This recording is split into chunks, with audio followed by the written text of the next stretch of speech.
ఎదిరించేవాడు లేకపోతే బెదిరించేవాడికి రాజ్యం. సో బెదిరించే వాళ్ళకి ఈ రోజున ఒక సమూహం వచ్చి నిలబడింది. ఆంధ్రప్రదేశ్ని గుప్పెట్లో పెట్టుకొని 5 కోట్ల మంది ప్రజల్ని పట్టుకొని 10 మంది, ఇంకా చెప్పాలంటే 5 మంది ఈ రోజున ఆంధ్రప్రదేశ్ని గుప్పిట్లో బెదిరించి 5 కోట్ల మంది ప్రజల్ని బెదిరిస్తూ ఉంటే ప్రజలు తిరుగుబాటు చేసి మాకు ఓటు చెల్లకుండా అన్ని పార్టీలు కలిసి రావాలి అంటే ఈ రోజున ఢిల్లీలో ఉన్న భారతీయ జనతా పార్టీ ప్రధానమంత్రి గారి నాయకత్వంలో మన భారతీయ జనతా పార్టీ నుంచి 4 దశాబ్దాల సుదీర్ఘ అనుభవం, ముఖ్యమంత్రిగా పోటీ చేసే మనకి రాష్ట్రాన్ని నడిపిన, ఉమ్మడి రాష్ట్రాన్ని నడిపిన అనుభవం, ఎన్ని ఆటుపోట్లున్నా తట్టుకున్న సమర్థత, ధైర్యం, అన్నింటికీ వాటన్నిటితో పాటు జన సైనికులు, వీర మహిళలు 5 సంవత్సరాలుగా వైసీపీ తోటి పోరాటం చేస్తూ ఈ రోజున రాష్ట్రానికి, ఈ రోజున ఈ పొత్తుకే వెన్నంటి ఉన్న, వెన్ను దన్నుగా ఉన్న మీ అందరికీ నా హృదయపూర్వక నమస్కారాలు, హృదయపూర్వక ధన్యవాదాలు. ఈ ముఖ్యంగా నిడదవోలు నియోజకవర్గానికి సంబంధించి బురుగుపల్లి శేషారావు గారు చాలా పెద్ద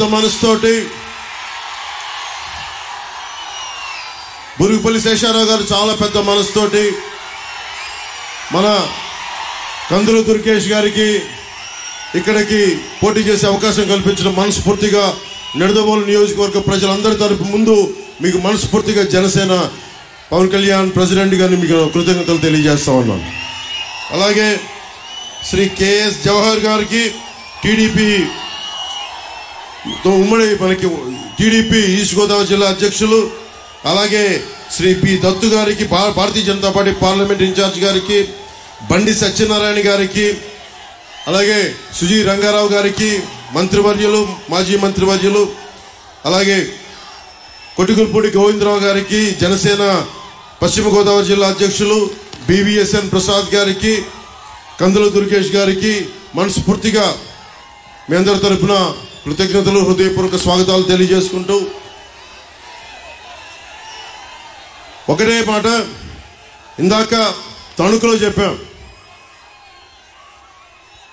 మేం మీకు ఇన్ని కోట్ల మంది ప్రజలకి, నలిగిపోతున్న యువతకి ఉపాధి అవకాశాలు, ఉద్యోగాలు, పరిశ్రమలు, అభివృద్ధి దిశగా ఉన్న రాష్ట్రం క్షేమంగా ఉండాలి అని ఆలోచించి చాలా పెద్ద మనసుతోటి అందరూ ఒకరినొకరు తగ్గించుకొని, సైజ్ తగ్గించుకొని, చంద్రబాబు గారు కూడా తెలుగుదేశం పార్టీ సంస్థాగత నిర్మాణం ఉండి కూడా రాష్ట్ర ప్రజల క్షేమం కోసం, సంక్షేమం కోసం అందరం సైజులు తగ్గించుకొని ఈ రోజున ఉమ్మడిగా నిలబడతా ఉన్నాం.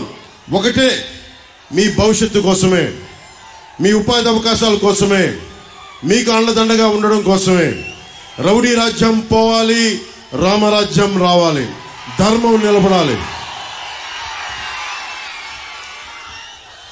ఇందాక తణుకులో నేను ఆఖరణ మాట్లాడాను.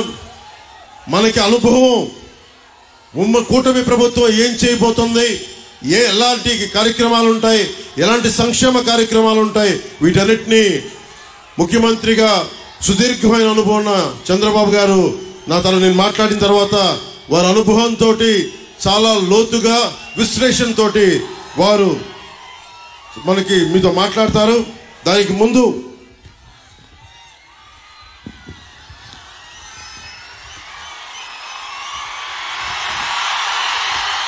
నిడదవోలు అసెంబ్లీ నియోజకవర్గానికి ప్రధాన సమస్యల్ని జనసేన మనకి కందుల దుర్గేష్ గారిని గెలిపించిన వెంటనే మేము ఈ సమస్యల్ని అతి తక్కువ సమయంలో మీకు తీర్చడానికి సంసిద్ధంగా ఉన్నాం.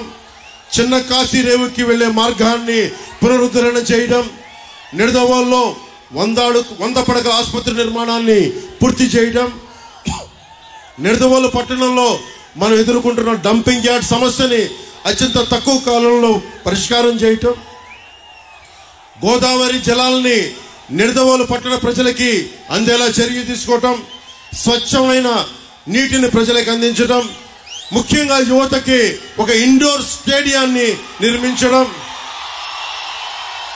నిడదవోలు సమిశ్రగూడెం మధ్య ఉన్న ఈ పురాతనమైన ఓల్డ్ హ్యావ్లాక్ వంతెన స్థానంలో కొత్త వంతెనని నిర్మించడం, కంసాలిపాలెం మాధవరం బ్రిడ్జిని పునరుద్ధరించడం, నిడదవోలు మండలంలో ఆంజనేయపురం సింగవరం గ్రామాల్లో నిర్మించిన టిట్కో ఇళ్లు మనకి చంద్రబాబు గారు 2014లో ముఖ్యమంత్రిగా కేంద్ర ప్రభుత్వం సహకారంతో టిట్కో ఇళ్లు నిర్మిస్తే ఈ రోజు వరకు లబ్ధిదారులకు అందించలేదు.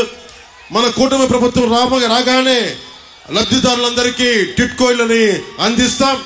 అర్హులైన ప్రతి ఒక్కరికి టిట్కో ఇళ్లని అందిస్తాం. పెరవలి మండలం కేంద్రంలో బస్ స్టాండ్ నిర్మిస్తాం. పెరవలి ప్రభుత్వ ఆసుపత్రిలో మన నేషనల్ హైవే 16కి రోడ్డుకి కొంచెం ఇబ్బందిగా ఉంది. అరటి రైతులు ఇతర రైతాంగం ప్రజలు తణుకు వెళ్ళడానికి ఆ కటింగ్ ని వెంటనే రాగానే వచ్చే చర్యలు తీసుకుంటాం. కానూరు నడుపల్లి తణుకు రోడ్డుని ఆధునీకరిస్తాం. ముక్కాల నుండి పెరవలి వరకు రోడ్డుని ఆధునీకరణ, మర్రెపాలెం బ్రిడ్జిని అందరికి అసౌకర్యంగా ఉంది, దాన్ని వెడల్పు చేయటం. నిడదవోలు అసెంబ్లీ నియోజకవర్గంలో జగన్ పాలనలో రోడ్లు గుంతలమయమైపోయింది. వచ్చిన 3 నెలల సమయంలోనే గుంతలన్నీ పూడ్చి కొత్త రోడ్లకి మాకు వేసే చర్యలను తీసుకుంటామని తెలియజేసుకుంటూ, జనసేన టీడీపీ బీజేపీ కూటమి చేపట్టబోయే ముఖ్య కార్యక్రమాల్లో ప్రతి చేతికి పని, ప్రతి చేనుకు నీరు, ఇదే జనసేన టీడీపీ బీజేపీ కూటమి లక్ష్యం. బీసీల భవిష్యత్తుకి గ్యారంటీగా నిలబడతాం. మీరు పోలవరం ప్రాజెక్ట్ ఇందాక తణుకులో మాట్లాడుతూ ఉన్నాం. ఈ ఇరిగేషన్ మంత్రి ఉన్నాడు, వైసీపీ మంత్రి. పోలవరం ప్రాజెక్ట్ ఎప్పుడంటే అబ్బని తీయని దెబ్బ, ఎంత కమ్మగా ఉందరో అబ్బా అని దానికి డాన్స్ ప్రాక్టీసులు తప్ప ఎవరైనా మంత్రి పోలవరం ప్రాజెక్ట్ ఎప్పుడు నిర్మిస్తారంటే మేము పలానా సమయంలో నిర్మిస్తాం బాధ్యతగా మాట్లాడటం. ఒక్క వైసీపీ మంత్రి ఈ రోజు వరకు సమస్యల మీద స్పందించడం. ఏదైనా మాట్లాడితే చంద్రబాబు గారిని వ్యక్తిగతంగా నిందిస్తారు, నన్ను వ్యక్తిగతంగా నిందిస్తారు. పాపం పురంధేశ్వరి గారి మీద అకారణంగా తిడతారు. అంతే తప్ప మనం అడిగిన దానికి ఒక్కదానికి సమాధానం చెప్పరు. మేము ఏం అడుగుతున్నాం? ఉపాధి అవకాశాలు ఏమైనాయి? పోలవరం ఎప్పుడు పూర్తవుతుంది? లేదంటే మనకు పోలీసుకి టీఏలు డిఏలు వాళ్ళకి సరెండర్ లీవ్స్ కి డబ్బులు ఎందుకు చేయట్లేదు? కాంట్రిబ్యూటరీ పెన్షన్ స్కీమ్ ని మీరు రద్దు చేస్తానని చెప్పారు, ఎందుకు రద్దు చేయలేదు? పోలవరం ప్రాజెక్ట్ నిర్మించలేదు. చిన్న చితక నీటి తరహా ప్రాజెక్టులని ఎందుకు పూర్తి చేయలేదు? ఏ ఒక్క దానికి సమాధానం అడిగినా డిఎస్సి నోటిఫికేషన్ ఎందుకు చేయలేదంటే మమ్మల్ని, మా కుటుంబ సభ్యుల్ని అందరినీ పచ్చిగా తిడతారు. ఇలా బూతులు తిట్టే వాళ్ళందరికీ ఒకటే చెప్తున్నా, భవిష్యత్తులో జనసేన, భారతీయ జనతా పార్టీ చాలా బలమైన సంస్థాగత నిర్మాణంలో తెలుగుదేశం పార్టీ ప్రభుత్వం స్థాపించబోతుంది. ఒకళ్ళొకళ్ళకి తాట తీసి కింద కూర్చోబెడతాం, మర్చిపోకండి.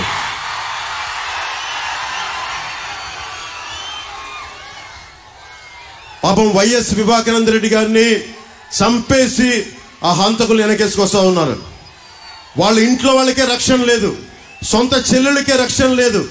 సొంత చెల్లెల్ని గోడకేసి కొట్టినోడు మన సగటు ఆడపిల్లలంతా 3000 మంది ఆడపడుచులు అదృశ్యం అయిపోతే ఈ రోజు వరకు ఒక మాట దాని మీద బదులు ఇవ్వలేదు, ప్రెస్ మీట్ పెట్టలేదు.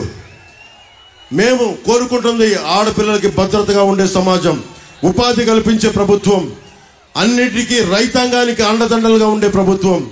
సిపిఎస్ కి ఇందాక తణుకులో చెప్పాను, ఎక్కడికి వెళ్ళినా సరే సిపిఎస్ గురించి, ఉద్యోగుల గురించి అడిగితే నేను ఒక ఉద్యోగి కొడుకుగా చెప్తున్నాను. దీనిని ఒక పరిష్కార మార్గం కనుక్కుంటాం, మాట్లాడతాం అసెంబ్లీలో.